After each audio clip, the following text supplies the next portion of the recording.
Olá, turminha do terceiro ano! Vamos fazer as atividades aqui seguindo o nosso cronograma. Então, ó, da semana de 26 de abril a 30 de abril, nós vamos fazer as atividades de quinta-feira, 29 de abril. O livro A Prova Brasil de Língua Portuguesa, lição 2, Fábula, páginas de 10 a 13, tá bom? Então, nós vamos fazer essas atividades hoje. Vamos lá, então? Lição 2, Fábula. Vamos descobrir o que é fábula, então? Fábula é uma história curta que tem características marcantes. As personagens mais importantes costumam ser animais que pensam e agem como pessoas. A história termina com uma moral, que tem o objetivo de ensinar uma lição ao leitor. 1. Leia esta fábula. Se chama O Ratinho, o Gato e o Galo. Um ratinho ainda muito inocente, desconhecendo os perigos do mundo, saiu sozinho de sua toca. Estava encantado com tantas belezas quando se aproximou um gato. De repente, do alto do poleiro, saltou um galo. O galo fugiu e o ratinho correu o mais rápido que pôde para sua toca. Chegando lá, contou à sua mãe a terrível experiência que teve. Mãezinha, conheci hoje o animal que tem assombrado nossa família. Ele é mesmo apavorante. Na cabeça tem uma crista tão vermelha que parece feita de puro sangue. As asas batem com tal violência que seriam capazes de esmagar-me, e a voz faz um cocoricó assustador. Esse monstro quase atacou outro animal tão doce e terno, cuja delicadeza dos passos e o lindo olhar penetrante me cativaram. Oh, como você se engana, meu filho, disse a mãe. O animal que você diz ser apavorante é uma ave que nunca nos fez mal e que, por sorte, o salvou das garras do gato.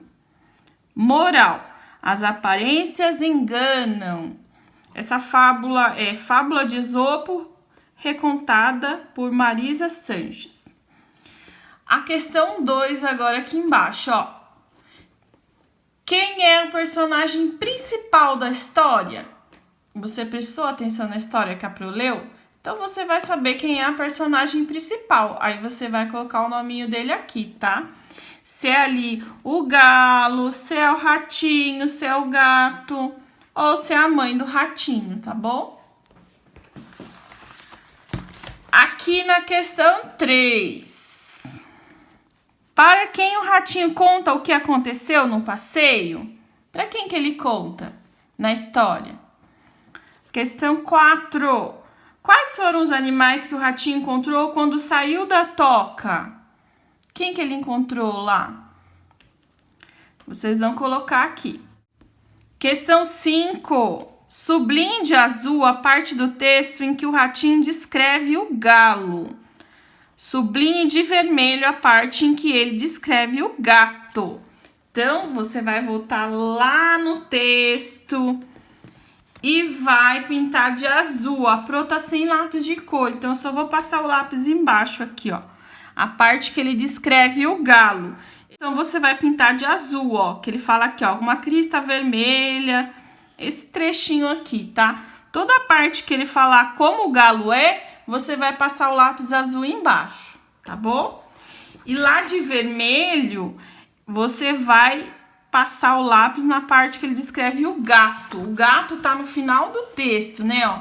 Ele descreve o gato aqui embaixo, ó. Doce, terno, cuja delicadeza. Então, essa parte que ele fala do gato, você vai passar o lápis vermelho embaixo, tá bom? A questão 6 agora. Para a mãe do ratinho, quem é perigoso e quem é inofensivo? Aí você vai ter que me contar o que você entendeu do texto. Para a mãe do ratinho, quem que é realmente o animal perigoso e quem que é inofensivo para os ratos? Na 7. Por que que o ratinho e sua mãe têm opiniões diferentes sobre o gato e o galo? Por que que você acha que eles têm opiniões diferentes? Então, você vai explicar aqui com as suas palavras, né, por que que eles têm as opiniões diferentes. Um é inocente porque ainda é jovem, o outro já conhece mais sobre a vida porque já é adulto, né? A 8 agora, ó. Com base na história, explique a moral. As aparências enganam. Com base nessa história que a gente leu do ratinho, o gato e o galo, que você pode me dizer sobre as aparências enganam, sobre essa moral, sobre esse ensinamento, tá? Aí você vai ter que colocar aqui sua opinião, tá bom? Sobre os animais lá no caso, porque o ratinho, ele se enganou com os animais, né? Que um é perigoso para os ratos e o outro é inofensivo, não faz nada com os ratos, apesar da aparência dele não ser das mais agradáveis, né? Por isso que fala que as aparências enganam, tá bom? A questão 9 agora. A finalidade da fábula é... A finalidade é por que que eu leio uma fábula? Qual que é a intenção de se ler uma fábula? Aí tem 3 opções aqui, ó. Tá? A finalidade é isso. Ensinar uma lição ao leitor, divertir o leitor, explicar a vida dos animais. Aí marca o xizinho em uma alternativa correta. Na próxima página agora, na página 12, questão 10. Releia este trecho. Um ratinho ainda muito inocente, desconhecendo os perigos do mundo, saiu sozinho de sua toca. A palavra toca tem o mesmo sentido de qual destas frases? Aí ele vai te dar várias opções de frases e você vai me dizer qual delas que a palavra toca tem o mesmo sentido de que na frase que a gente leu acima, tá? A toca aqui no caso tá falando que é a casa do ratinho, né? Onde ele mora. O rapaz toca violão como profissional. O diretor toca a sirene para o lanche todos os dias. A toca dos ursos fica logo ao lado das árvores. Você sempre toca meu coração com suas palavras. Então, você vai ter que marcar a alternativa que fala da palavra toca com o mesmo significado aqui da frase da história da fábula do ratinho, tá bom? Questão 11 agora. Releia esta passagem do texto. Chegando lá, contou à mãe a terrível experiência que teve.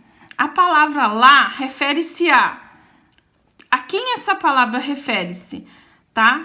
Para quem que ele falou chegando lá, lá onde? Né? Ele contou para a mãe a terrível experiência que teve. O que quer dizer esse lá? Para quem que ele está se referindo? Aonde foi que ele chegou lá? Aí nós vamos ver as opções. Quintal, toca, casa, rua. Aonde será que o ratinho chegou e foi contar a experiência dele para a mãe?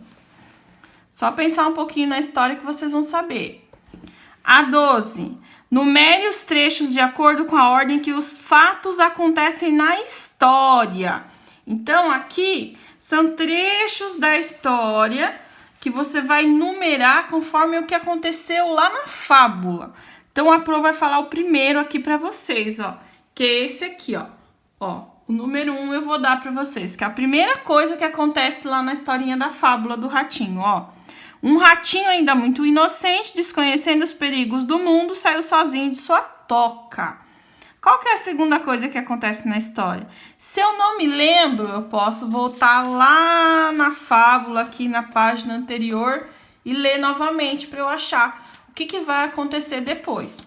Aí o que acontecer depois, eu vou colocar 2, 3, são 5 acontecimentos aqui, tá? Que você vai numerar. Agora aqui embaixo, ó. Sublinhe os trechos acima que marcam o início do conflito da fábula. É a parte que vai falar lá, ó. Ele estava encantado com tantas belezas quando se aproximou um gato. Depois, ó, de repente, do alto do poleiro, saltou um galo. Então, essa parte da história é o conflito, que é o que você vai sublinhar. O que é sublinhar? Passar o lápis embaixo, tá bom? Na próxima página, página 13, questão 13. Releia este trecho. Ele é mesmo apavorante. Letra A. Que efeito o ponto de exclamação provoca nessa frase? Então, que efeito? Quando você fala, ele é mesmo apavorante. É admiração, pavor, encantamento. Qual que é o efeito da exclamação, né? Quando ele fala, ele é mesmo apavorante. O que ele quer colocar mais efeito nessa frase aqui, quando ele usa o ponto de exclamação? Tem que lembrar um pouquinho da história, porque tem a ver com a história. Se ele não tá usando a palavra apavorante, então ele quer dizer que ele quer enfatizar esse sentimento que ele tá sentindo, tá? Aí você vai marcar a alternativa correta aqui. É uma só, tá bom? Das 3 é uma só que é a correta. Do efeito dessa frase aqui, que quando você usa o ponto de exclamação. O que você quer mostrar com isso? B. Essa frase teria o mesmo efeito se houvesse um ponto final no lugar do ponto de exclamação? Por quê? Ela não teria o mesmo efeito, tá bom? Então, a resposta aqui você já pode colocar que não teria. Porque o ponto final, ele estaria afirmando, ele estaria fazendo uma afirmação assim, normal, entendeu? Falando normalmente, ele ia falar assim, ele é mesmo apavorante. Olha só o jeito que você ia falar se tivesse um ponto final. Ele é mesmo apavorante. Agora, como eu sei que tem um ponto de exclamação no final da frase, olha como eu falo. Ele é mesmo apavorante. Eu falo diferente. Então, o efeito não seria o mesmo se não tivesse o ponto de exclamação. Por quê? Exatamente por isso que a Pro acabou de explicar. Tá bom? O ponto de exclamação que enfatiza o pavor do ratinho, tá bom? O ponto de exclamação que enfatiza o pavor dele, que mostra o quanto que ele tá apavorado. Então, se não tivesse, não teria o mesmo efeito. A 14. Se você fosse o galo, teria agido de forma semelhante ou diferente? Por quê? Aí você precisa pensar um pouquinho para me responder essa daqui. Lê de novo a história, se você não entendeu, tá? Se você fosse o galo, não o ratinho ou o gato, o galo, você teria agido de forma diferente? De forma semelhante ou diferente? Por quê? Semelhante aqui é se você faria a mesma coisa que o galo fez. Que o galo ajudou o ratinho, o galo espantou o gato, né? E acabou salvando a vida do ratinho. Você faria semelhante ou diferente? E aí você vai colocar sim ou não e explicar por que você faria igual ou diferente que o galo fez, tá bom? Na questão 15 agora, de acordo com o texto, por que o ratinho ainda era muito inocente? Por que o ratinho era inocente de acordo com o texto? Vocês lembram? Por que ele era inocente? Na primeira frase da fábula, quando inicia a fábula, ele fala, um ratinho ainda muito inocente. E aí ele explica por que esse ratinho é inocente. No final dessa frase, do início da fábula. Daí fica fácil de você responder essa daqui, tá bom? Tá bem no início da fábula. A 16. Releia uma frase exclamativa retirada do texto. Como você se engana, meu filho. Aí, essa frase expressa. O que essa frase que a mãe do ratinho diz pra ele expressa? Emoção, alegria, espanto, raiva. O que ela expressa? Tá? E aí vocês têm que pensar um pouquinho aqui e lembrar da história. Para colocar a alternativa correta. É uma alternativa só, tá? A questão 17 agora. Podemos afirmar que o narrador é o ratinho, é o galo, é o gato, não é personagem da história. Vocês lembram o que é o narrador? Vocês lembram? O narrador é a pessoa que conta a história. Nem sempre o narrador participa. Porque quando o narrador participa de uma história, quando você lê uma história e o narrador é personagem da história, ele fala eu. Ele fala eu fui, eu vou, eu conheci, eu fiz. Ele sempre vai se referir a ele, porque ele está participando da história. Agora, quando o narrador não é personagem, ele não fala, não aparece essas falas do narrador. Só vai falar em terceira pessoa que a gente fala. que é quando você se refere ao outro, que nem ele fala lá, ó. Ele fala um ratinho, um galo, um gato, o que mais que ele fala? Outro animal, a mãe. Então, ele nunca se refere a ele mesmo, porque ele não participa da história. Então, aqui, nessa história que a gente leu, o narrador, ele participa ou não? Aí vocês vão colocar que o narrador é quem, então? Se é o ratinho, o galo, o gato, ou se ele não é personagem da história, tá bom? Então, é isso de língua portuguesa, tá? Até a próxima videoaula, então. Tchauzinho!